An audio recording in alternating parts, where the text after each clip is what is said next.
नमस्कार, मैं आस्था पांडे और आप देख रहे हैं सी न्यूज भारत और रुक करेंगे यूपी बुलेटिन की ओर। यूपी बुलेटिन में बात होगी जौनपुर की, जहां शाहगंज में जेसीआई शाहगंज सिटी द्वारा आयोजित 3 दिवसीय समर कैंप परिवर्तन 4.0 का शुभारंभ होटल शाहगंज पैलेस में हुआ।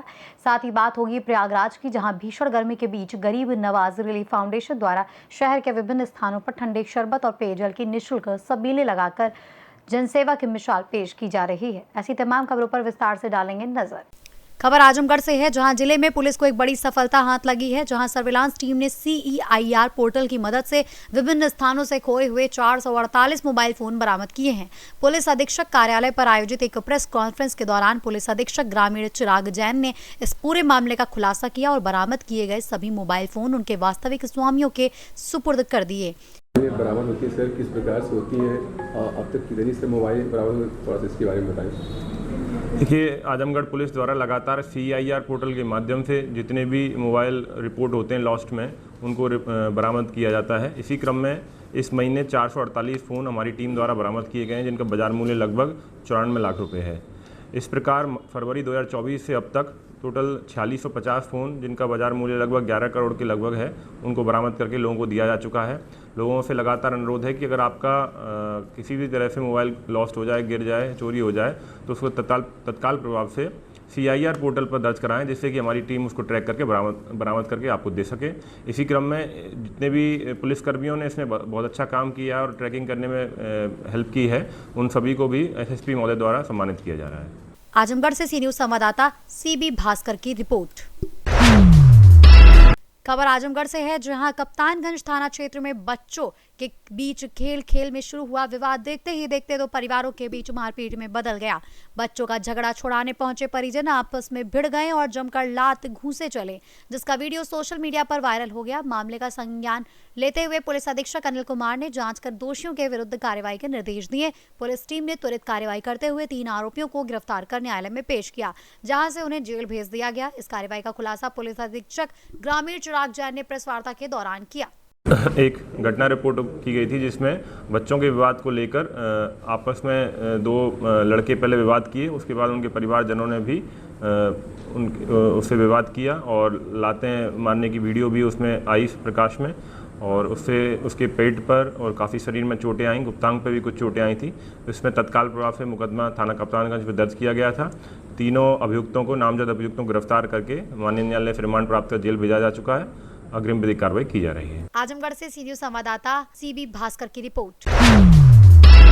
खबर आजमगढ़ से है, जहां थाना जहानगंज पुलिस ने तस्करी के लिए लाए जा रहे 20 किलो 499 ग्राम गांजा के साथ 2 आरोपियों को गिरफ्तार किया है। पुलिस अधीक्षक डॉक्टर अनिल के निर्देश पर चलाए जा रहे अपराधियों के खिलाफ चेकिंग अभियान के दौरान ये कार्रवाई की गई। मुखबिर की सूचना पर पुलिस टीम ने खरिहानी इटवरा रोड पर अकबेलपुर तिराहा के पास घेराबंदी कर दोनों आरोपियों को पकड़ लिया। बरामद गांजे की कीमत लगभग 3 लाख रुपए बताई जा रही है। गिरफ्तार आरोपियों की पहचान ताहिर हुसैन और मेहताब के रूप में हुई है। पुलिस ने दोनों के खिलाफ मामला दर्ज कर आगे की कार्रवाई शुरू कर दी है। आजमगढ़ से सी न्यूज संवाददाता CB भास्कर की रिपोर्ट। खबर बुलंदशहर से है, जहां नगर कोतवाली क्षेत्र के शास्त्री पार्क के पास एक निर्माणाधीन भवन का लेंटर अचानक भरभराकर गिर गया, जिससे बड़ा हादसा होते होते टल गया। हादसे में 6 मजदूर मलबे में दब गए। सूचना मिलते ही पुलिस और राहत टीम मौके पर पहुंची और रेस्क्यू अभियान चलाकर सभी मजदूरों को सुरक्षित बाहर निकाल लिया। घायल मजदूरों को उपचार के लिए निजी अस्पताल में भर्ती कराया गया है। पुलिस मामले की जाँच कर रही है। जितेंद्र, ये बताओ क्या घटना हुई थी? बस कुछ नहीं, लेंटर डल रहा था, पूरा काम फाइनल था और लेंटर भी पूरा हो गया। बस लास्ट में एक परात मसाला सोगा बिछा रहे थे, अचानक में नीचे लेंटर नीचे गिर गया। कितने लोग काम कर रहे थे? लोग तो 10-12 थे, कम से कम 10-12। 4 लोग थे, 4 लोग घायल है। हाँ, बाकी सब बाहर थे, क्योंकि काम खत्म हो गया था। ये चारों लोग लेंटर के ऊपर थे या नीचे थे? सब ऊपर थे। ऊपर से नीचे थे। कारण क्या था? कारण तो पता नहीं, तो पूरा काम हो गया। कारण तो पता नहीं, पूरा काम हो गया। लेंटर खत्म होने से लेंटर के ऊपर नीचे आ गया। लेंटर अपने आप ही एकदम नीचे आ गया। बुलंदशहर से सी न्यूज संवाददाता उमेश की रिपोर्ट। खबर इगलास से है, जहां पुलिस ने ऑपरेशन प्रहार के तहत बड़ी सफलता हासिल करते हुए अलीगढ़ मार्ग स्थित डबल नहर की कच्ची पटरी से 2 वांछित अभियुक्तों को चोरी के जेवरात और एक अवैध चाकू सहित गिरफ्तार किया है।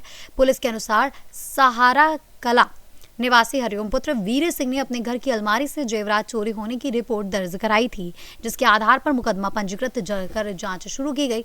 वरिष्ठ पुलिस अधीक्षक के निर्देश पर चलाए जा रहे अभियान के तहत प्रभारी निरीक्षक DK सिसोदिया के नेतृत्व में पुलिस टीम ने अभियुक्त विमल कुमार और हेमंत कुमार को गिरफ्तार कर उनके कब्जे से चोरी का माल बरामद किया।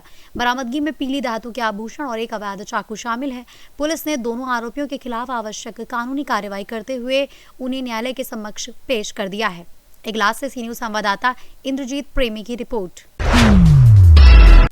खबर जौनपुर से है, जहां शाहगंज में JCI शाहगंज सिटी द्वारा आयोजित 3 दिवसीय समर कैंप परिवर्तन 4.0 का शुभारंभ होटल शाहगंज पैलेस में हुआ। 4 से 6 जून तक चलने वाले इस शिविर में बच्चों के व्यक्तित्व विकास, नेतृत्व क्षमता, आत्मविश्वास और संचार कौशल को निखारने के लिए विभिन्न गतिविधियों का आयोजन किया जा रहा है। मुख्य प्रशिक्षक एवं JCI इंडिया की राष्ट्रीय प्रशिक्षक JC शालिनी बर्मन ने बच्चों को पब्लिक स्पीकिंग, टीम वर्क और लीडरशिप के महत्व से अवगत कराया। कार्यक्रम के मुख्य अतिथि मंडलाध्यक्ष गौरव सेठ ने कहा कि आज के प्रतिस्पर्धा दौर में बच्चों के लिए आत्मविश्वास और नेतृत्व क्षमता का विकास बेहद आवश्यक है। विशिष्ट अतिथि पूर्व नगर पालिका अध्यक्ष गीता जायसवाल, उद्योग व्यापार मंडल के तहसील अध्यक्ष प्रदीप जायसवाल और पूर्व अध्यक्ष डॉक्टर राजकुमार मिश्रा ने भी बच्चों को रचनात्मक गतिविधियों में भाग लेने और सकारात्मक सोच के साथ आगे बढ़ने के लिए प्रेरित किया। शिविर में talent show, dance, music, fun games, team building और व्यक्तित्व विकास से जुड़ी कई गतिविधियां आयोजित की जा रही हैं।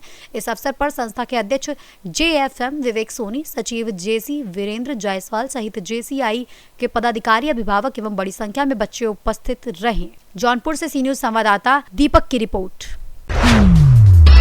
खबर जौनपुर से है, जहां संस्कार भारती शाहगंज एवं उत्तर प्रदेश संगीत नाटक अकादमी के संयुक्त तत्वाधान में सरस्वती शिशु विद्या मंदिर में 15 दिवसीय ग्रीष्मकालीन प्रशिक्षण शिविर का आयोजन किया जा रहा है। शिविर में बच्चों को कला, संस्कृति और व्यक्तित्व विकास से जुड़ी विभिन्न विद्याओं का प्रशिक्षण दिया जा रहा है। कार्यक्रम की सराहना भाजपा मंडल अध्यक्ष चिंता हरण शर्मा, वरिष्ठ समाजसेवी अरविंद अग्रहरी और समाजसेवी मनोज अग्रहरी ने की। शिविर में ढोलक वादन, मेहंदी कला, तलवारबाजी जैसी विद्याओं का प्रशिक्षण प्रशिक्षक विनोद कुमार जायसवाल, राजकुमार, रिंकी, सिमरन कसेरा और ममता जायसवाल द्वारा किया जा रहा है।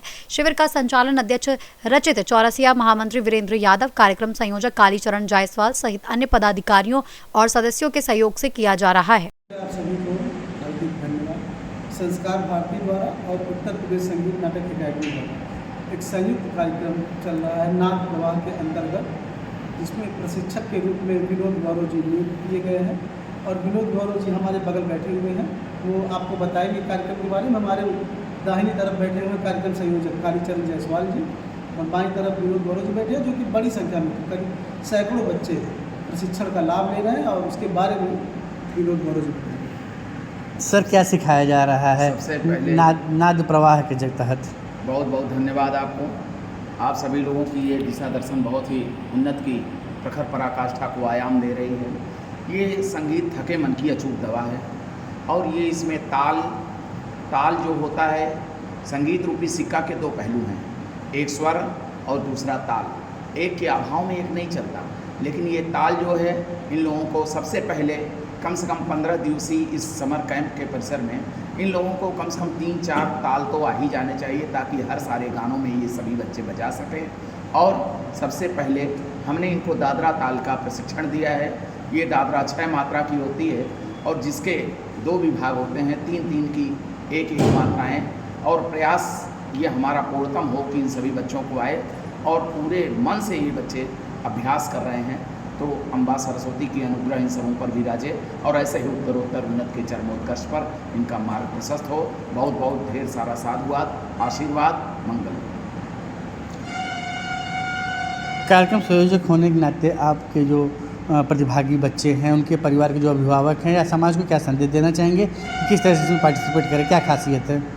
संस्कार भारती के 15 दिवसीय कार्यशाला में हमारे सभी आए हुए बच्चों और अभिभावकों से हम निवेदन करते हैं कि आप समय से अपने बच्चों को कार्यशाला में भेजें और यहाँ की विभिन्न विधाओं को वो सीखें और अपने जीवन में जो सभी विधाएँ हैं सब काम आने वाली हैं और इसको अपनी जीवन गुजारें। जौनपुर से सी न्यूज संवाददाता दीपक सिंह की रिपोर्ट।